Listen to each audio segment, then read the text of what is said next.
This time on build season, we're going to continue working on my 1972 International 1110. We revived this thing on the last episode, but we still have a ton of work to do.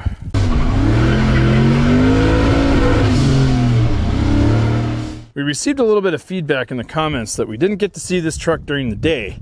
So here it is in all its glory. It looks exactly the same as it did in the last video with the addition of some brand new tires. These are Futura Super Sport GLS. They were the cheapest tire that fit this truck and they got here quick. These are a 255/70/15 and the wheels, the rears are from the F100 back over there, the originals, and then the fronts were on this truck already. So wheel and tire combo fits this truck perfectly. I really like the way it sits. Drove it down the road with the new tires and of course it's nice and smooth, but we still have a lot of other work to do. We still have the boat tank fuel system powered by a Milwaukee M12 battery. That's something that I hope to fix this time. Speaking of the fuel system, this carburetor is terrible. I'm gonna get this back in the shop, pull that carb off, and we're gonna get into that thing. I'm pretty sure this thing has no accelerator pump.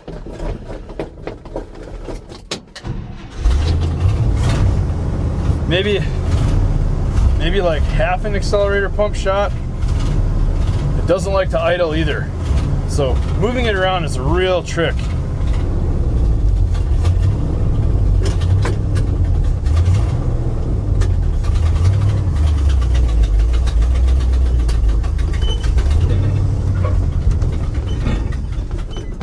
Yeah, as I said,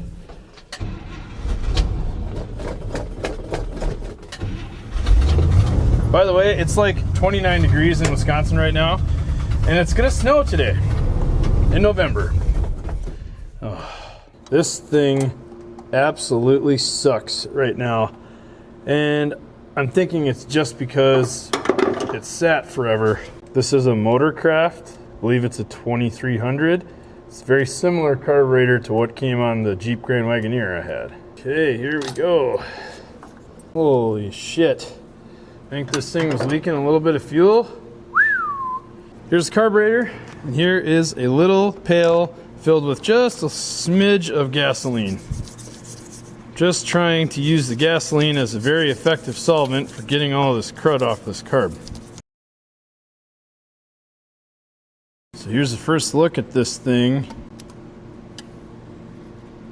All right, there's a little piece of choke linkage here that has a very defined groove in it right there, almost as if it was sandwiched between the top of the carburetor and wasn't supposed to be. As you would probably suspect, there is a ton of rust and crap stuff stuck all inside this carburetor. Gonna pull out needle and seat, venturis, pull the jets out, clean the bowl out, you know, the whole 9 yards. So after quite a bit of time off camera, I have this, the carburetor body. I put some brake clean in every single passage and then used my air nozzle to blow them out forcibly to try to remove any and all crud inside this body. So I'm going to start reassembling it now. Hopefully we can get all fresh gaskets and a new power valve and a new accelerator pump in here, and maybe it'll work. Now we're going with our new needle. Just as a quick check to make sure your needle and seat is working. Blocks off the airflow. All right, fought a little bit with the accelerator pump because one of the screws is stripped out, which seems to be normal. All right, so the carburetor is assembled as much as it's going to be. The last thing that I want to do is put the idle mixture screws back in. I pulled these out, sprayed brake cleaner down in the bore there and blew it all out. But the screw on the driver's side of the carburetor is next to impossible to access while the carburetor is installed. So my plan here is to run these in by hand all the way down and then back them out a turn and a half and just hope that that's good enough for the idle. I've also set my transfer slots to a square just as a good place to start, so that hopefully if the timing is right and these mixture screws being out like a turn and a half, hopefully that's enough to get this thing to idle properly. I'm gonna go on here with just a single replacement gasket. I think the factory setup on here was some weird spacer gasket combo, and I don't know. I don't think it's gonna work well for us. So we'll try this. Gonna fire up the electric fuel pump, just fill the bowls, make sure needle and seat's working. We'll fire this thing off and see if it idles at all.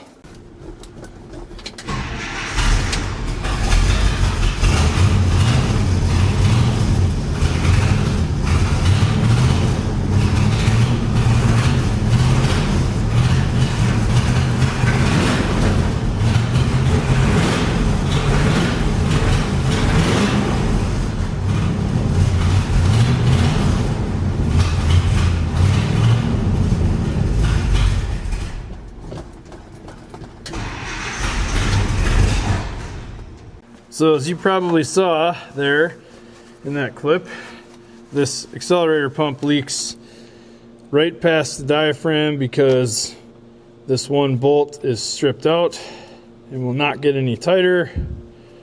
So yeah, it's just gonna keep doing that. So it looks like I need a new carburetor after rebuilding it.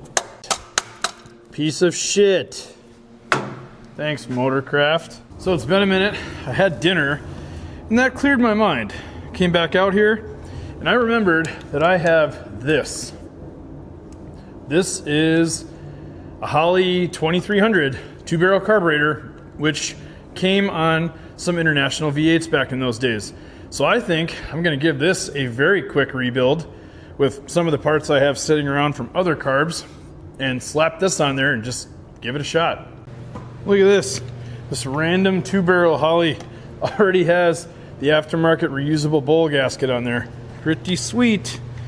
It's probably gonna need a power valve, a bunch of this dirt cleaned out of here, but still cool. All right, out with the bogus Motorcraft carb that I don't think is ever gonna work. I just think it got trashed. It's too bad. I spent like a whole can of brake cleaning that up. All right, cue Holley 2300 that I had sitting on the shelf from a parts engine. I think I got it from, I don't know, I think I had a Ford 351 Windsor or something that I bought as a parts motor. And now I have that carburetor sitting around. I can't believe it's the same, looks like it anyway. Regardless, there's a good chance that this might actually work. If I can get this damn engine to idle with this carburetor, I'll be really happy. Now, I won't be surprised if this carburetor still needs an actual rebuild. I used almost none of the parts I had, so I kind of just wanted to see if this thing will even run it. First test we'll do is we'll hook up the battery-powered fuel pump here. Let's just get an idea if this thing is going to gush right away. Yep, it sure is. Right out of the needle and seat. Oh no, it is so flooded. Needles and seat's way too high. Ooh. I doubt this is gonna fire, but we'll try it.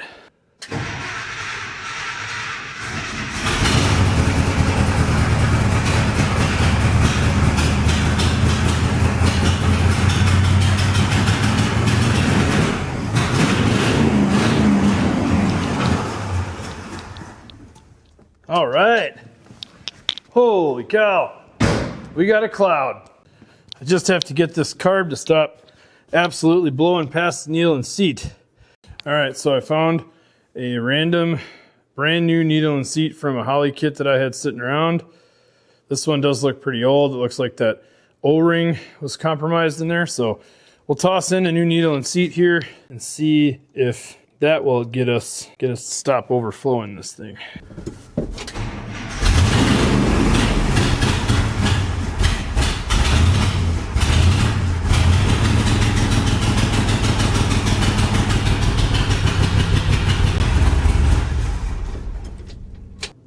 The power valve could also be leaking. Could be why that we couldn't keep it running. All right, we're back. So I'll admit this on camera because it's too ridiculous for me not to.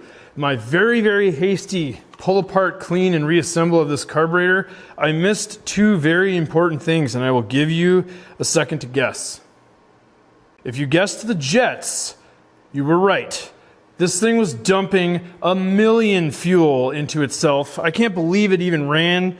Wow, International V8, man, it'll literally run underwater or under gasoline. It's crazy. So what I want to try now is I'm going to crank this engine with no carburetor because there's so much fuel in the intake. I'm hoping that it runs for a second.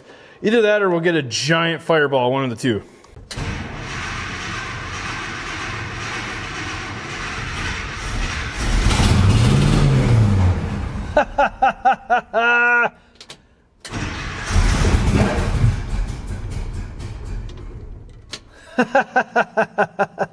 So there was a good bit of fuel left in that intake. Holy cow.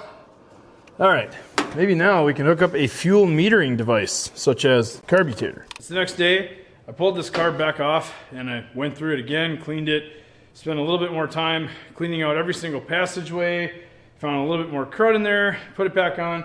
It seems like it's trying to run better, but I'm wondering now if we don't have enough fuel pressure. I'm gonna try right now running the fuel line from the boat tank right to the mechanical fuel pump on this engine. Then I can run the existing line back up to the carb, and we'll see if maybe the fuel pressure of the mechanical pump is enough. I guess we're just gonna give this a shot and see if fuel pressure makes a difference.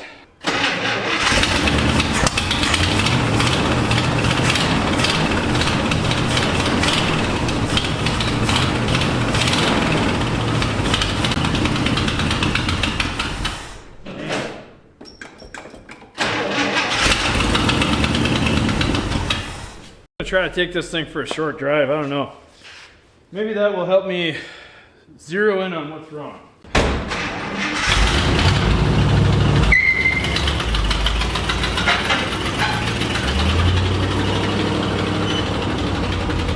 All right, so I know it's dark in here, but driving down the road under load, this thing seems fine.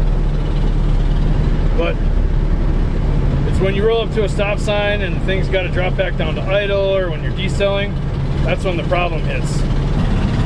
Speedometer works though. You can't see that, but pretty cool. And it's dead. Wait, it's not dead. Haha! Nice! It lived through one turn. That's better. Well, the good news is the factory mechanical fuel pump works. That is awesome. We still need a fuel tank, and this carburetor is also trash. No matter what I do, I can't get it to idle. I think it's just junk, and that's fine. We're back, and I borrowed this carburetor from my friend Justin while at racing to see if maybe I could just chuck this on there. I got to put a bowl gasket in or whatever. Chuck that on just to see if this thing will run. Never mind, that carburetor won't work. The accelerator pump linkage sits too far down. I need a spacer and I don't have one. It's another day. I took this carburetor off, one last ditch effort, and I put an actual Holley brand rebuild kit in it. I found that the gasket between the base plate and the main body was a little bit screwed up. I also found I may not have had the correct metering block gasket. I grabbed one out of a kit thinking they were all the same or very close, and boy did I learn. So, couple of new parts in here. We're gonna give this one more try. If not, I should have a new carburetor in a day or two. Let's give this one more try.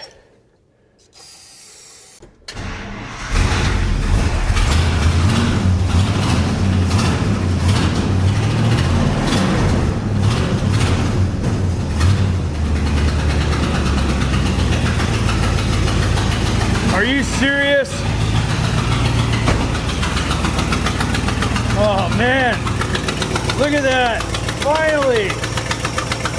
Oh, fantastic.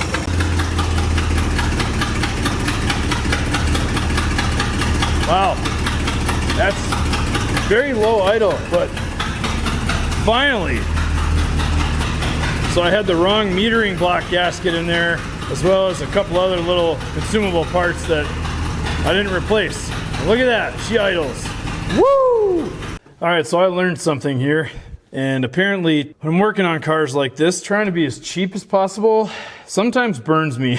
You know, I used half of a rebuild kit I had sitting around on this carburetor, and I didn't have the right gasket in there, and there was a few other parts I forgot. Lesson learned. If I'm gonna rebuild a carb that I don't know anything about, I'm gonna buy the exact kit for that carb instead of piecing together parts and stuff from other kits. All right, let's get this over to the lift. I got a whole bunch of other stuff I wanna do.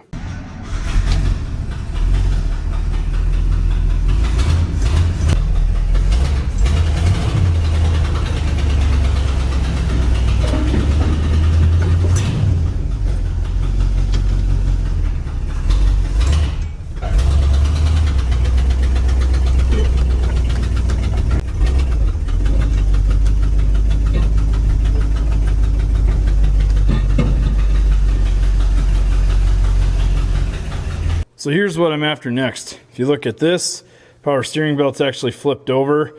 That sucker's not going to last long. And actually, I think the alternator belt down here is twisted as well. So it needs belts. I'm going to throw those on quick. The radiator hoses look okay, except for if you look like right here.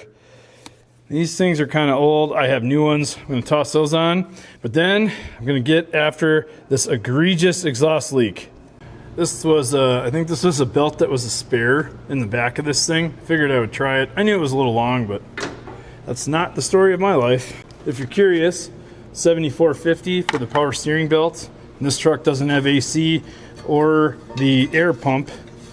So this just runs from crank to power steering pump.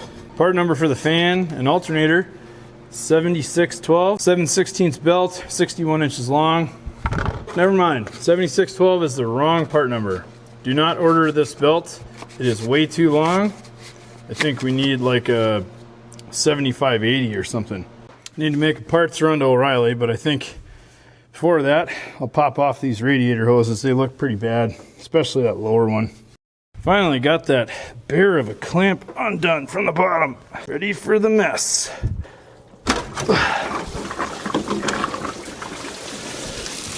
Oh yeah. That's a little bit of a mess, but I've had worse. That was barely hanging on the bottom there. What is that? That marks from rats chewing on this or something? I don't know. Either way, that wasn't going to last much longer. Now, international guys, chime in if you know. I think this like cast iron pipe right here by the thermostat outlet, I think that means that this is an improved cooling engine, but I'm not positive. So if you know what that means, put that in the comments below. Pro tip, the lower hose is cut to fit. So be prepared for that when you go to put this in if you have an international. Other than that, hoses look like they went right on.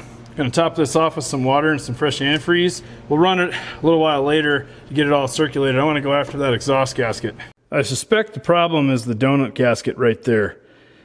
Those bolts don't look very friendly, but us here in the north are used to that. So half a can of WD-40 or PB Blaster and maybe the impact will take it out.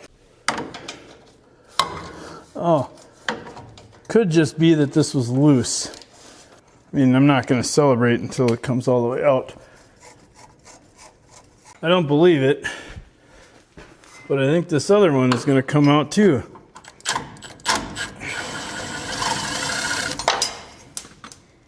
Wow. Is it possible that they were both just loose?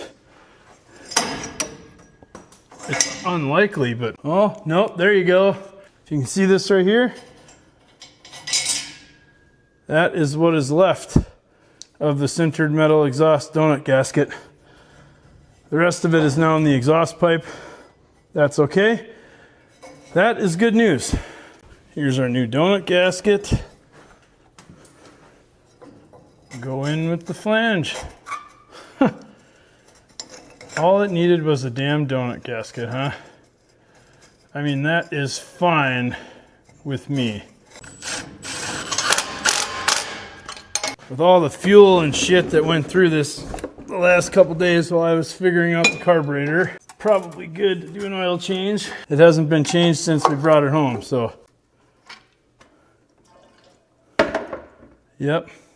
I mean, that oil doesn't feel too bad. It's dark and gross. It smells a little like fuel, not that bad. It appears that there's a second drain plug because there's like a second sump up here by the timing cover. Interesting. Haven't seen that before. Yeah, look at that. Huh. 2 drain plugs. This oil filter's actually rusty. It's been on here a little while. Going on with the wicks because they had it and I like them. So the next thing I want to tackle, at least I'm going to try, is this gas tank. It looks like it's been patched a few times. There's a pretty big hole right here, but I can't take it out with the truck on the lift. I'm going to clean the floor under here since I'm going to be laying there, drop the truck down, see if I can't drop this tank, get a better look. All right, I got the truck back on the ground, and I'm going to go in with just some O'Reilly 1040 motor oil and a bottle of zinc additive. O'Reilly didn't have the VR1 2050 racing oil. I kind of like to use that stuff, nice and thick. So going with this, should be fine.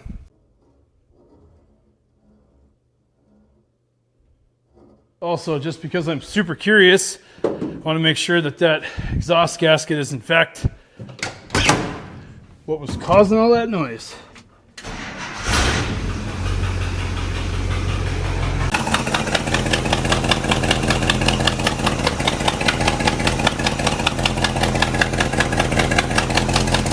Oh. All right, it is most definitely a manifold leak as well. Some of those bolts don't look very good at all. I'm gonna start soaking them now. I don't know if that's gonna help at all really, but give them a chance anyway. I changed my mind. I'm gonna go after this right now. Let's see if I can get even one of these. Oh, no way. No, sir. That is not gonna come out of there. A couple of these bolt heads are literally gone. Can't even recognize them as a bolt. So I think what I'll do is I'm just gonna flap disc them until it's just the stud, and hopefully that technique will allow the manifold to slip off, and then I can put a locking pliers on what's left of the bolts and back them out.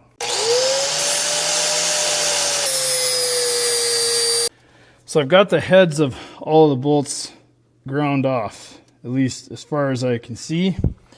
All the other bolts, all one or two that I was able to get out of here, have been removed.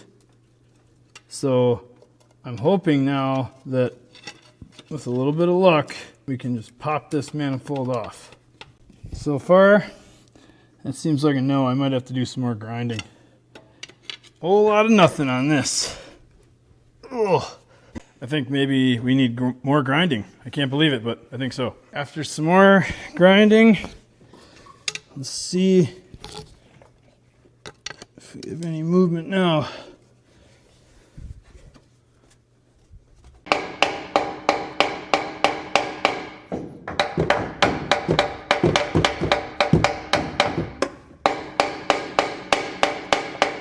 Just think, this is only half of the fun. Once we get this manifold to slide out of the way, we still have to get all these out of the head. Oh. I thought I saw something. Just kidding. My next plan is to try to get a little heat into these manifolds. And I could probably use the engine for that. Let's try it.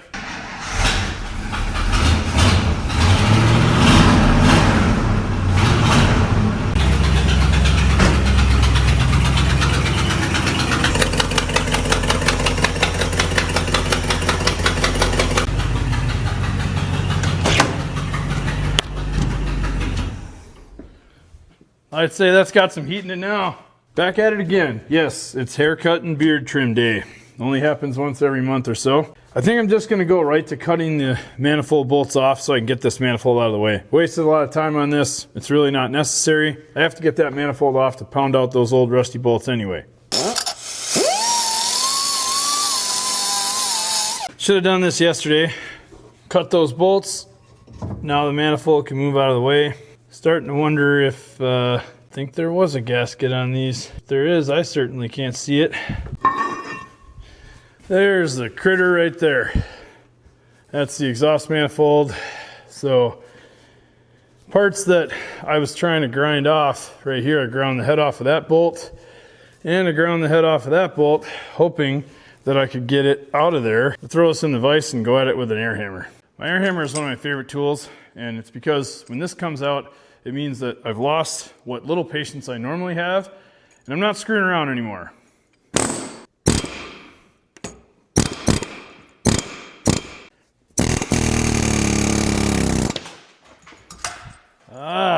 Got it. Holy moly. All right, all the bolt holes are clear. I'm gonna clean this thing up. Clean up the cylinder head, put it back together with a new gasket, and hopefully we will have less exhaust leaks. So I think my plan of attack is to put the middle bolt through the gasket in the manifold and just hang it on there and then slam the rest of the bolts in after that. Each one of these bolts I'm going to throw a little bit of anti-seize on them just to hopefully allow me to ever remove these in the future if I have to. Tighten it up, starting in the middle.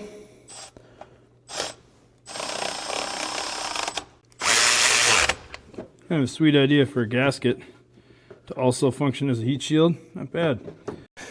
the amount of tools that I got out that were completely ineffectual to this job is humorous at best. Holy crap. I really want to see what this thing sounds like, maybe for the first time with like little to no exhaust leaks. I don't know.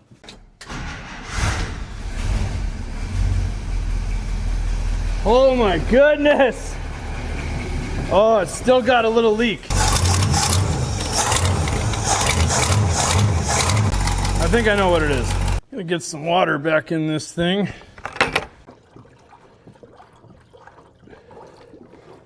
Then I'll throw some antifreeze in on top. We'll get it bubbled out.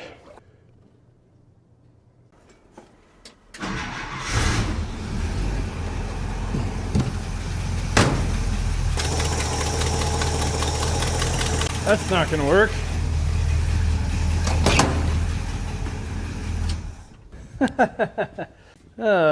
If you remember from an earlier clip, I still need a belt that drives the alternator and the fan off of the crank. I only have the power steering pump right now. I was looking down and wondering why the fan wasn't spinning. Oh, that's funny. All right, trip to O'Reilly's. Back from the parts store, got the wrong belt again.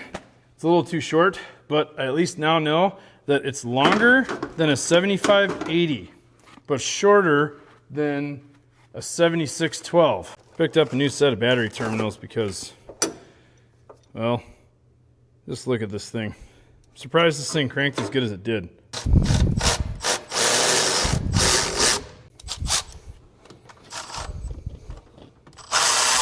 New negative cable's on. Positive one I bought's too short. This one's like, looks like it's almost 4 feet long. So I'll have to go back to the store for a different one of those. The new belt is on, even though it's the wrong one. But let's bubble this thing.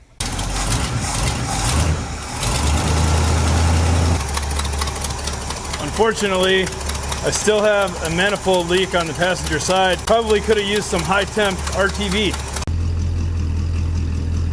This thing actually sounds pretty good.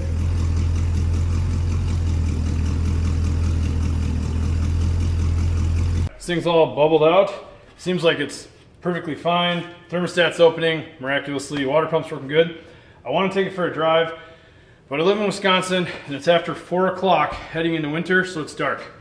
This thing has one headlight and like half of one tail light. I got a new headlight. I'm going to throw it in. I'm going to pop the lenses off in the back and see if we just need new bulbs.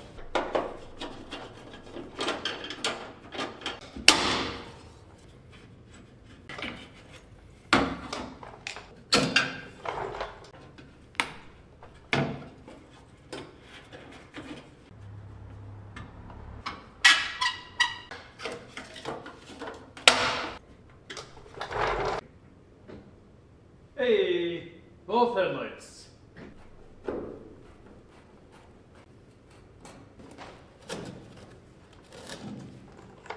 I'm gonna guess these bulbs have a problem with ground. Looking for the fuse panel. And according to Google, it should be in here. Aha, there it is. Ooh, complete with critter. Branch offices are open Mondays, Tuesdays, and Thursdays. Oh, no way. Look at this.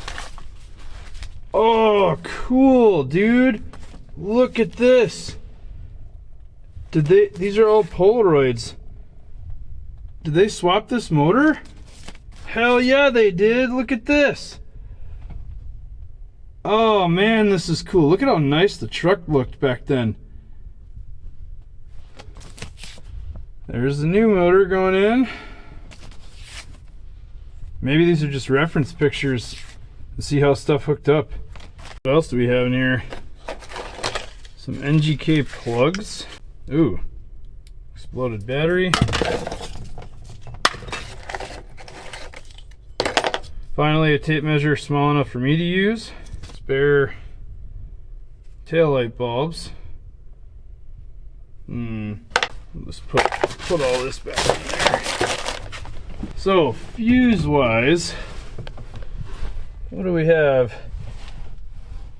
Looks like we have a blown fuse, a 20 amp right there, right where that bug is. So this is in fact the tail lamp fuse, and it was blown. Found a 15 amp and a couple 25s. I'm gonna try the 15 right away. All right, see if we have tails now. Hey, we have got tail lights. They're not the brightest, but we do have them. It's good enough for me. Holy crap, what a difference it is to drive in here without all the exhaust leaks. This thing actually feels really good. I don't want to go too far because I think I'm almost out of gas. And I know you guys don't like the nighttime drives because you can't see anything. I get it. So I was looking around at the taillight wiring back here, and we might have some problems. And then over here, we have a wire that's just pulled out of the connector entirely. Ooh, not to mention, we've also got a very much exposed ground. So I've got a little bit of work to do down here. I'm gonna cut and splice these wires back together and see if we can get lights to work properly. So I put one of those cheapy Amazon heat shrink solder connectors over that, as well as these guys over here. Let's see if we're done troubleshooting. Hey, look! I think we've got tail lights. I'm not sure why the reverse light is on this side. Tail light's on over here. Back out here again. I did some Googling last night, a little bit of reading today, and I need to investigate the grounds. The tail lights ground through the housing, which is held to the body with these two screws, one of which is extremely rusty, so I'm wondering if maybe we have a poor ground, which is causing some of our funky action on the tail lights. So I'm going to take the housings out, clean all the screws up, clean everything up as best I can, and then we'll try everything else before we continue to troubleshoot. These holes here and the holes down here, that is what holds the housing to the bedside, and that is where it's supposed to ground, actually. So those are covered in paint. I'm gonna wire wheel those off and clean them up, and then wire wheel in here and clean the screws up, and then put everything back together, and we'll see if we have any improvement. So I've been doing some troubleshooting, and I had some really weird stuff going on. I had brake lights that would go off when you hit the pedal.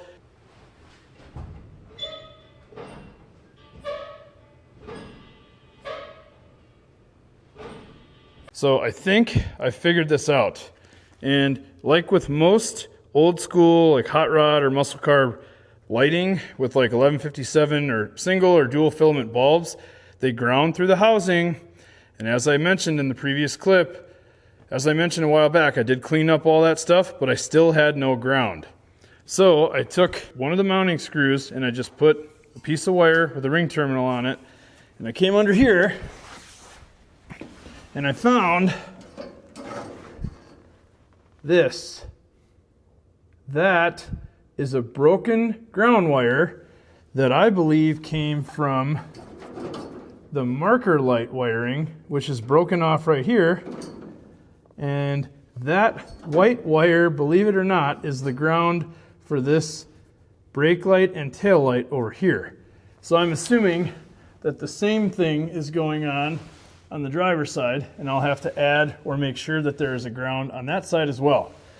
So to test this, all I did was I took that green wire that I added right here, and then I have a little jumper wire connected to it.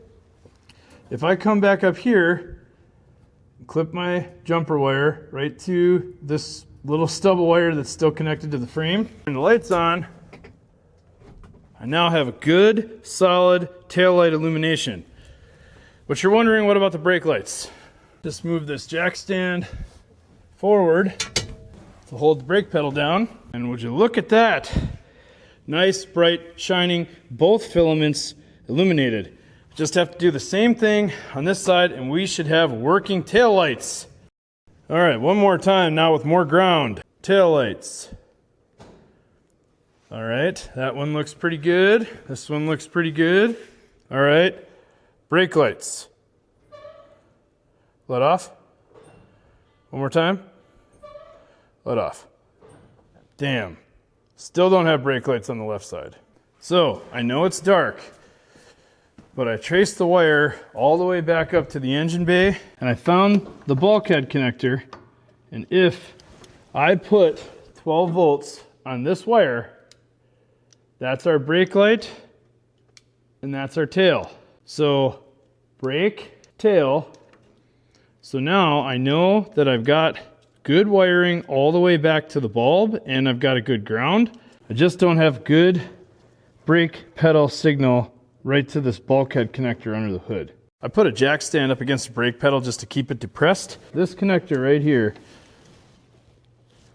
this pin all the way on the left, this has ground now. When I apply it, I get brake light back there. So if you follow that to the firewall, I've got 12.2 volts on the connector. When I took this connector apart, this tab was bent out of the way to the right. I'm wondering if this thing just has a shitty connection, or had a shitty connection, and maybe that spade was bent out of the way. So if we reconnect this, I should see the light come on. Turn the lights back off so I can see if this makes contact. Oh, yes! Oh, man! All right! Look at this! Woo! We have both very nice and bright brake light bulbs.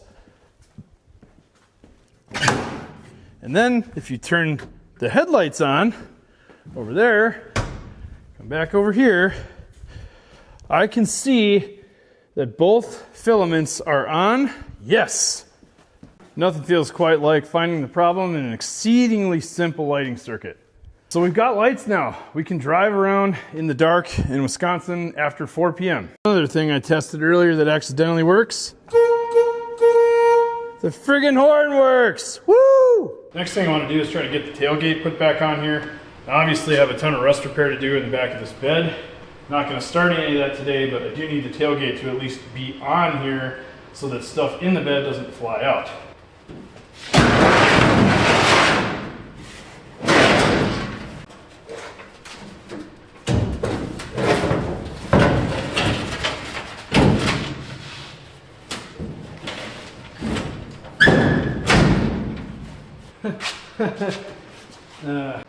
There's no latch or anything. This tailgate is hinged only on the passenger side. This side is completely rusted off, and while the tailgate doesn't move, it's also not held in by anything at all. There's no latch up here. I think it's missing. They may have taken it out to get the tailgate to open, would be my guess. So here's my temporary tailgate idea. I'm gonna take a shock tab, weld it right here, take another shock tab and weld it on the tailgate so that as the tailgate comes up, it can actually lift up and sit right on top of that other shock tab, and we'll put a locking pin through here. That should keep the tailgate from falling open, and it should hold it at roughly the right height.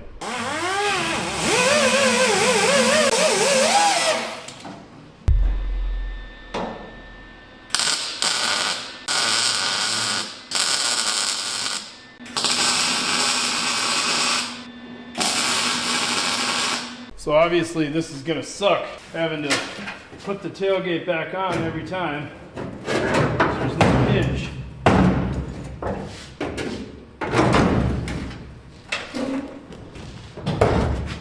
But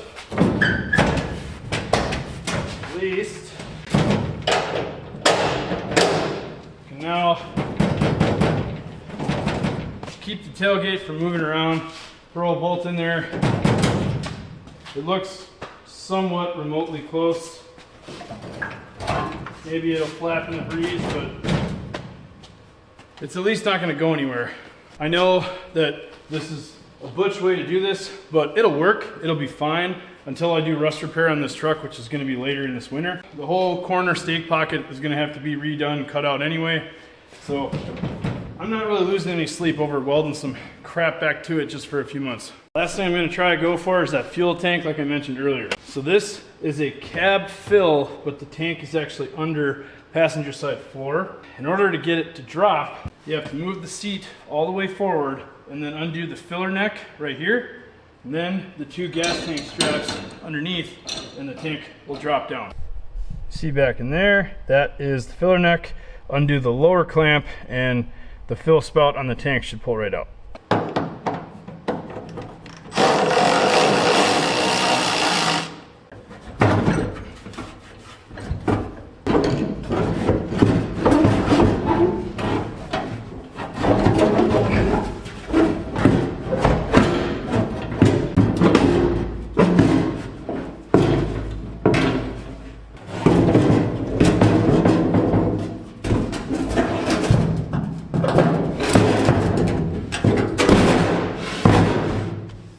we go. International 1110 fuel tank. So here's a better look at the rust. There's a hole right here. There's evidence of a repair here and over here. Another repair maybe. A little more rust, but not too bad. Here's another spot where it was almost rusted through and another spot where it was starting. What I'm hoping to do is to try and maybe cut some of these rusted areas out of the tank, form a piece of sheet metal over it, and then weld it, overlap, weld it back on, and maybe use this tank. The replacement tank is at least 400 bucks from what I can find, but I figure I could try this to see if I could reuse the factory stuff. If not, it's not a big deal, I'll order a new tank. So I should start by saying this. If you are ever considering welding on a gas tank, obviously there's an explosion hazard if the tank has been used previously. This one in particular, with that giant hole, has probably been empty for a very long time. And if there is any fuel remaining in here, it is long gone inert. It smells like varnish. It probably won't even ignite. I've welded on gas tanks before. I welded a sump in the back of my F85. And all I did with that one was I drained the tank and then cleaned it out with water a whole bunch of times, and it was fine. So in this case, I'm not worried about this thing because it's been empty for so long and had time to air out. But if you're considering this for the first time, please be careful. Not my responsibility if you blow yourself up. Before I do any welding, I am going to check that there are no vapors.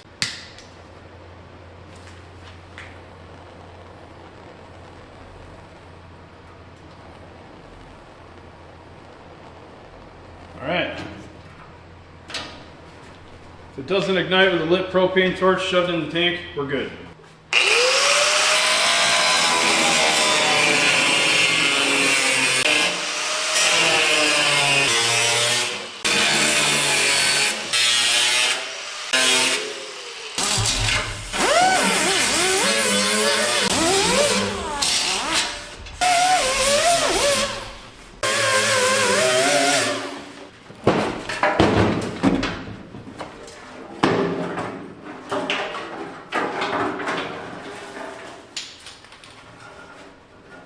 I'm not sure what that is. That piece came out. Maybe that's the pickup sock on the end of the pickup tube. Maybe that's disintegrated, not sure.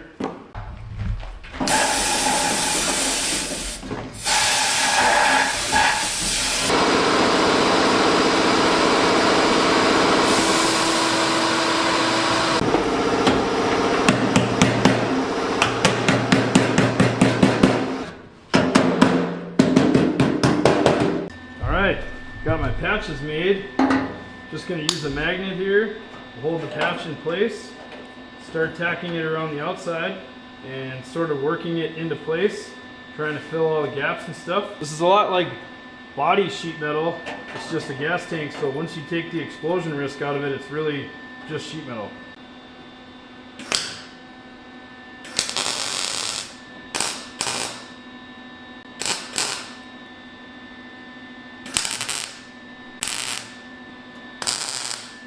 I've got both of my patches welded in here and they don't look too bad. I'm not going to touch these welds at all.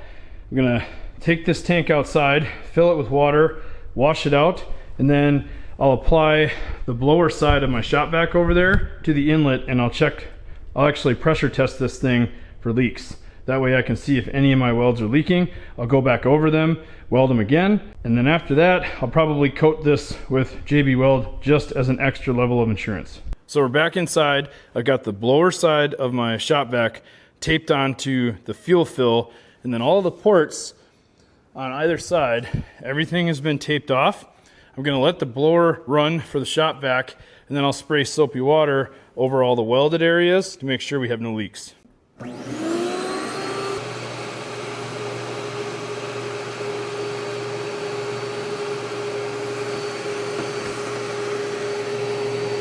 See, we've got a few leaks here, right here, and maybe somewhere down there. Big one right there. Actually getting blown back at me right now. So I'm gonna mark these out where the leaks are, wipe it down, come back and weld it again.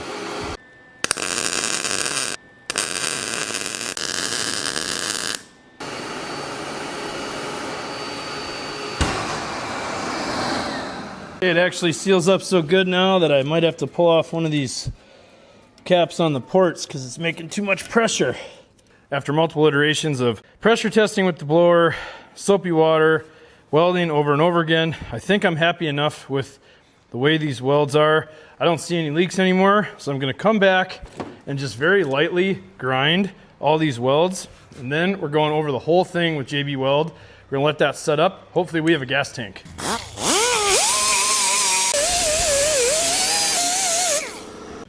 So to seal this up for sure, to make sure that we don't have any leaks, I'm just going to mix up some straight up normal JB Weld. And I am going to mix up all of it and layer it on here quite aggressively. We have a lot of ground to cover with this. So, also, for those of you watching that are in Wisconsin, how's about this, huh? 59, 60 degrees in November? I'll take it. Use the rusted piece of the tank that I cut out to mix this, of course, on the cardboard that it came from. With this, I'm just gonna goop on a very, very generous layer, try to cover the weld on both sides. That's much easier. Again, the idea here is I'm just trying to fill in any spot around that weld. That's all I want. Tank is outside, sitting in the sun. That JB Weld's not going to set for 4 to 6 hours, then it's not going to cure until like 24 hours from now. So I'm not going to put the tank back in until at least tomorrow. In the meantime, I'm going to get to the interior and try to spruce this thing up. One of the things that's kind of driving me nuts about this door is this door latch kind of flops in the breeze. I think it's mainly because one of the bolts is gone and it's ripped out through the sheet metal on the other side. So I'm going to try and fix this. I think I just have to rip the door panel off, pull the door handle off, and I scavenged some parts from that other, from the donor door where we got the glass for the passenger side. It had some of this hardware in there, so I scavenged it. We're going to try to throw it in here.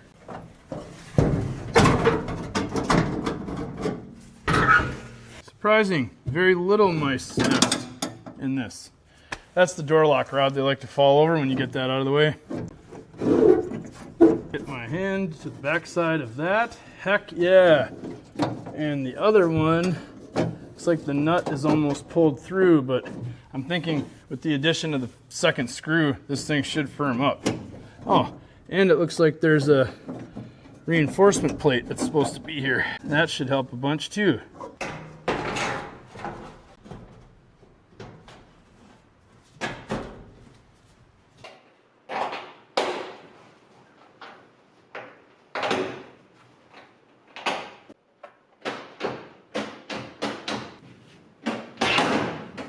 Next thing I'm going to do to spruce up this interior is get rid of this disgusting headliner. It's moldy and gross from the hole in the roof over there. And take that down and then give this interior a deep clean.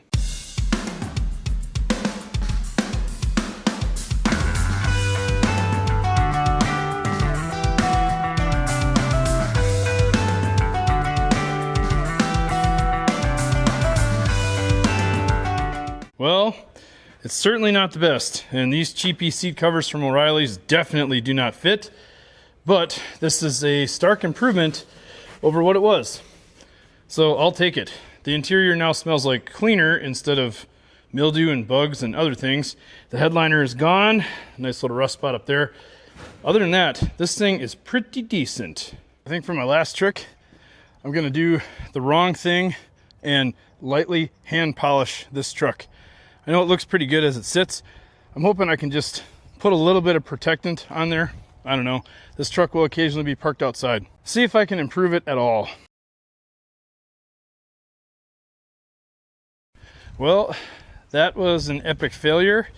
The rust is way too gritty to be able to do any sort of work with polish on this. So I don't know. I was debating doing a Comet wash just to see if I could clear up a little bit of this rust, maybe knock it down a little bit so I could polish it.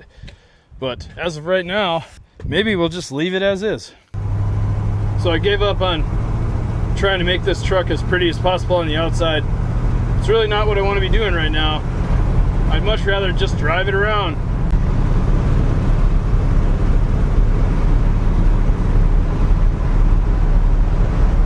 Hello, Ruben.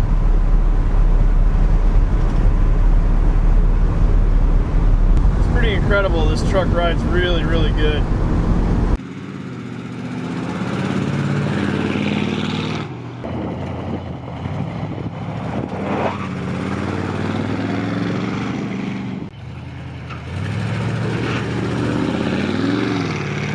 Man, this thing is so freaking cool. It looks so good with the tires. Seem to fit the truck just right. This exhaust actually sounds pretty good.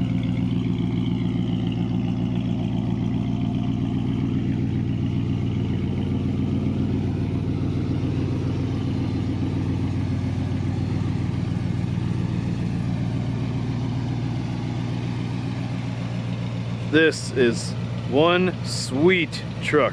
And apparently I have a thing for long bed two-wheel drive two-tone pickups. This friggin' truck is awesome. It goes down the road at 60 miles an hour, no problem. It's nice and quiet now, even though it still has an exhaust leak. It rides good. It has decent power. It's not a rocket ship by any means, but it gets out of its own way. And I think it looks awesome. I've always wanted one of these, and now I can see why. We did a ton of work on the truck this time. Obviously, there's still a lot more to go. We have to get that fuel system installed so we can actually use it. And there's a ton of rust repair. It's coming later this winter. To all my new members, thanks for joining up.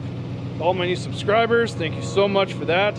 Anybody that's donated to the parts fund, that's huge. I really appreciate that. Look forward to seeing you guys next time on Build Season.